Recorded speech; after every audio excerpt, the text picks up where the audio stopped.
So, Mayor Exactly. Clark, I just got to be specific here, right here on INA. As it relates to the public comment time or times that are not disruptive of the meeting, can we, the people, clap? If we, the people, can do it decently and in order. Is this mayor a dictator? Yo, what's up? It's your boy back again with another banger from Viral News Hub. Do me a solid, smash that like button, hit subscribe, share this video with your crew, and drop a comment below because I need to know. What y'all think after this one? Is this man running a city or a dictatorship? Let's talk about Mayor Christopher Clark of Harvey, Illinois. Yeah, Harvey. Sound familiar? That's because it's right next to Tiffany Henyard's town.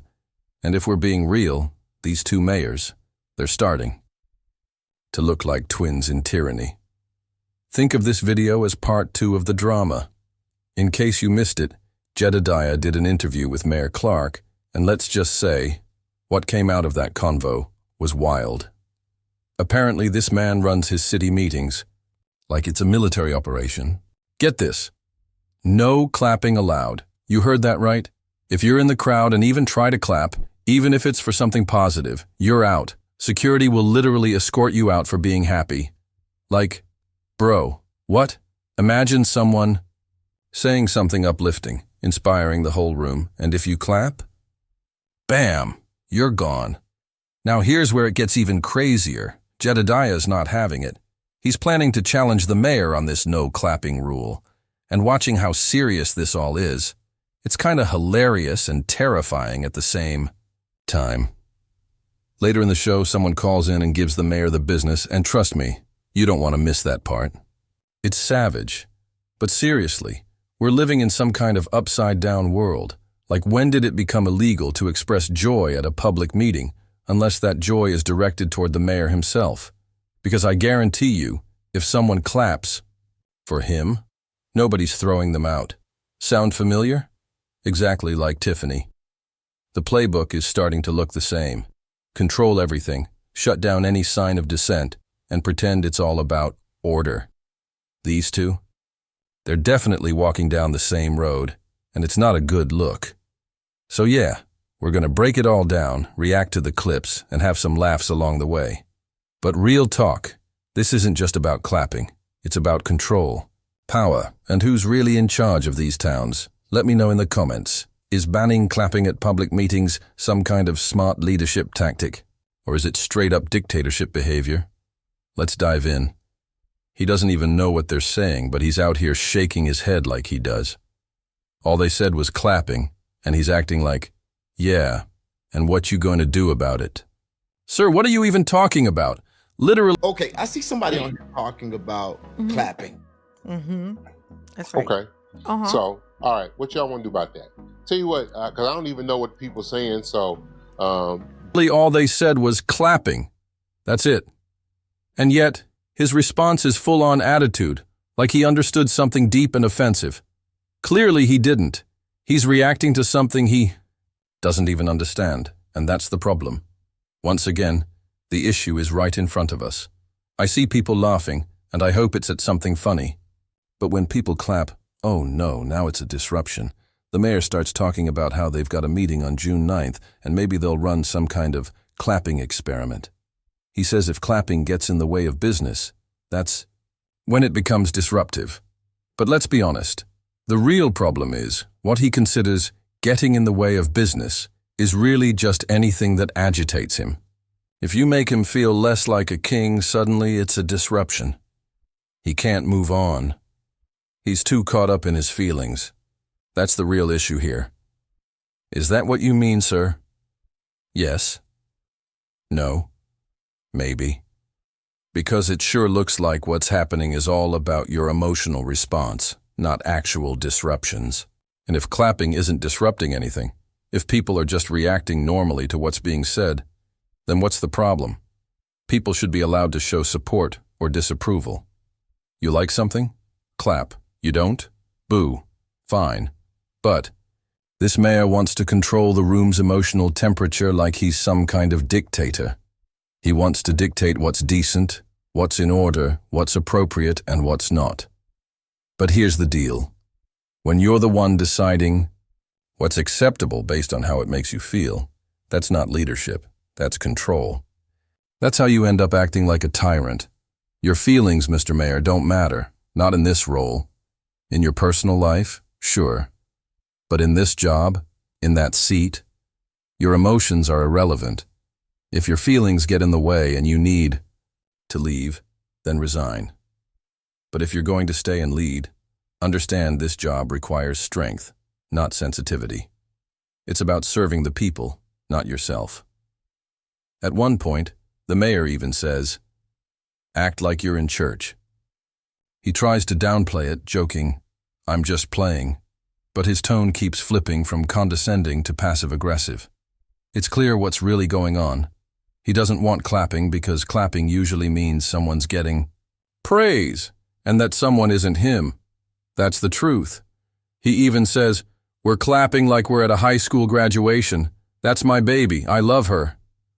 But sir, if someone is saying something inspiring or speaking truth to power, people are going to want to clap. That's not disruption. That's democracy in action. Just let the people clap. And then he tries to soften it again, saying, "My skin's not that thin." But come on, it obviously is. Just look at how much time we're spending discussing clapping. He jokes, laughs awkwardly, if you can even call it a real laugh, and tries to regain control of the energy in the room. But it was one of the strangest public official responses I've ever seen. All this tension over clapping. It all started when someone brought up clapping in a public meeting. That's it, clapping. And suddenly, the mayor shifts into a defensive posture like someone just threw a grenade into the room. He starts acting like he's under attack, even though no one said anything aggressive. Then he finally gives in a little and says, "As long as it's not disruptive, I'll allow clapping." And people breathe a sigh of relief. One person even says, "You'll make me a happy man if we can clap when it's appropriate." And the mayor replies, "Let's build a bridge to better relationships." Sounds great on paper, but don't get it twisted. That "unless it's disruptive" clause, that's the trap. Because he gets to define what's disruptive. Is it disruptive when someone claps after a council member criticizes him? When people laugh after he mispronounces a word? When the crowd agrees with a point that makes him look bad? Suddenly, it's all disruption, and people start getting escorted out. It's like he's treating city council meetings like his personal man cave. But sir, this is not your man cave. This is a taxpayer-funded government space. You don't get to police emotional reactions because they make you uncomfortable. Now, Mayor Clark, let's be honest. I've reached out to you multiple times, especially after that arrest incident. And to your credit, you did respond. I want to acknowledge that. I appreciate that you didn't just ignore me. That's more than a lot of officials would do. So I want to be fair and see this whole situation with some balance. Here's my honest take. You're extremely anal.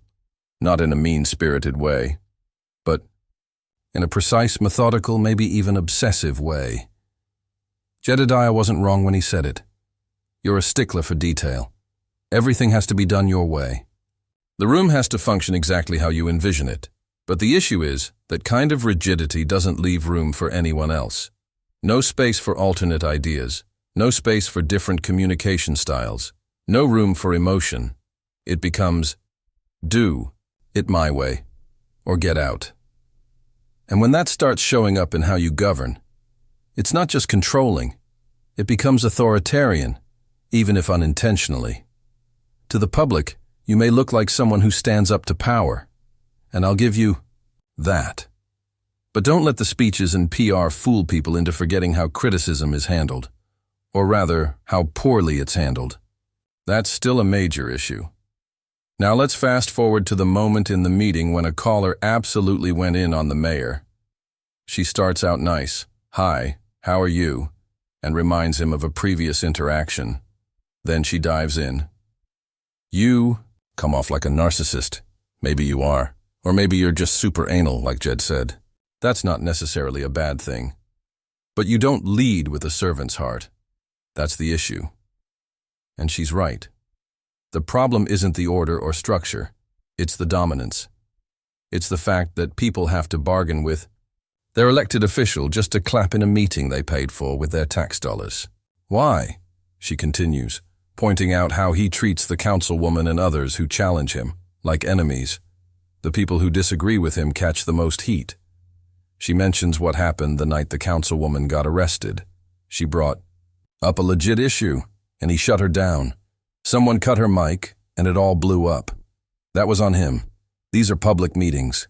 Citizens and council members have the right to speak, the right to challenge authority. He's not there to be praised. He's there to serve. She wraps it up with a powerful reminder. If you're going to keep working with Jed, or at least listening, then absorb what's being said. Because what we're seeing is a man who's forgetting his role. You work for the people, not the other way around. And she's right again. Let's not forget the money part. The public pays the mayor's salary. Taxpayers fund the government. So why should they have to ask permission to clap?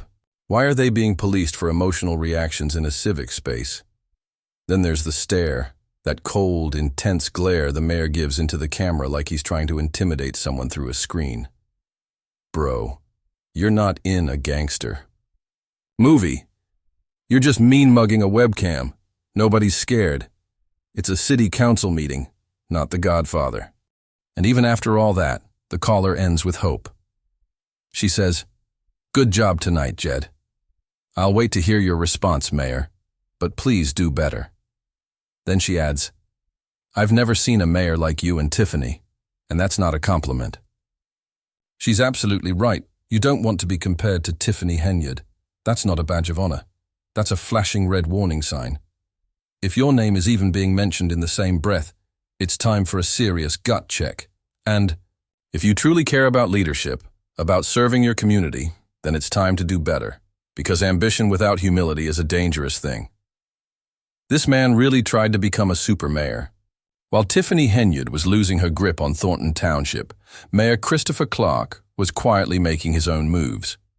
He was in the running for the Thornton Township supervisor position, and even though he publicly claimed he wasn't going for it, he absolutely was. He kept insisting that he wasn't chasing power, but behind the scenes, he was trying to climb to an even more powerful position. That's not public service. That's political ambition. And honestly, it's the exact type of behavior people are growing tired of. This whole situation wasn't just about clapping in a city council meeting. It wasn't about noise or disrupting order. It was about control, ego, managing public image, and the growing disconnect between leadership and the people. Mayor Clark, if you're serious about changing the culture, it starts with checking your own behavior. You can't just enforce rules based on your mood. You don't get to run a city like it's your personal living room. You can't silence public voices just because they hurt your feelings. Clapping isn't the threat. Accountability isn't the enemy. And servant leadership isn't optional. It's part of the job. Do better to everyone watching. Keep showing up. Keep speaking up. Keep clapping when it counts.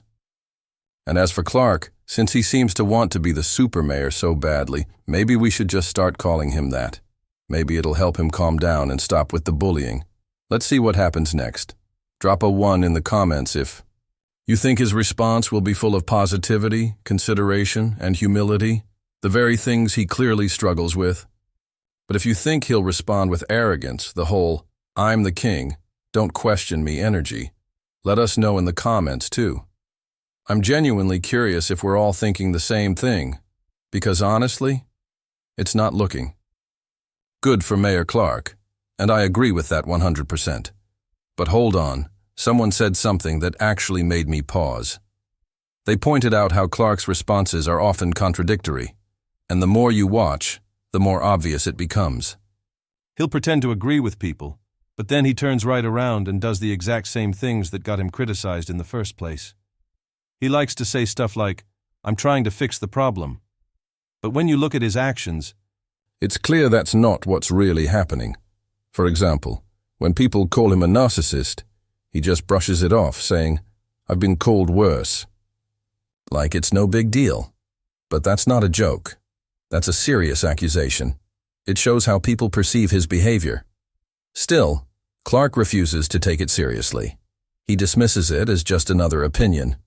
He loves to talk about the people's house and how there are certain things you can't do there. He uses that phrase to justify silencing people, removing them from meetings, or cutting them off when they speak. But then he takes it too far. He starts comparing his city office or council chambers to the White House. Seriously. He acts like his office is on par with the highest levels of government. But here's the truth. Clark is not the president. He's not in Congress. He's not royalty.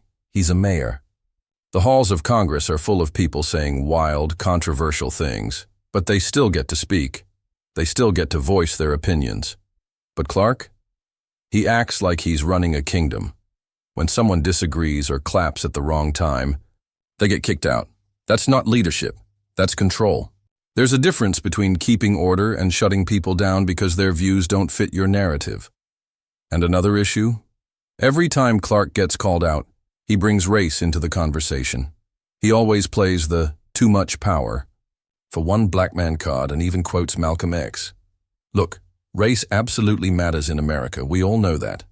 But sometimes, Clark, it's not about your race. It's about your behavior. Sometimes you're just being a jerk. And instead of reflecting on that, you try to turn every criticism into a racial issue. That's not fair to the people who are actually trying to hold you accountable. Being a leader requires humility and self-awareness. But Clark seems addicted to validation. He refuses to take responsibility for anything and constantly deflects blame onto others. Instead of asking how he can improve, he doubles down on his ego. That's not leadership. That's insecurity masked as power. And the most frustrating part is how proud he is when he silences someone or removes them from a meeting. He talks about it like it's some badge of honor, like he's proving a point. But really, it just proves he doesn't understand how to lead. True leadership is about listening, not just asserting authority. When you hold power, you're supposed to welcome criticism, not crush it. So let's be honest. Clark has a lot of growing up to do. He's not the super mayor he thinks he is. He's not acting in a way that earns anyone's respect. Instead of constantly turning everything into a power struggle or a race issue, he should be focusing on what really matters, listening to the community, engaging with residents, and creating actual change.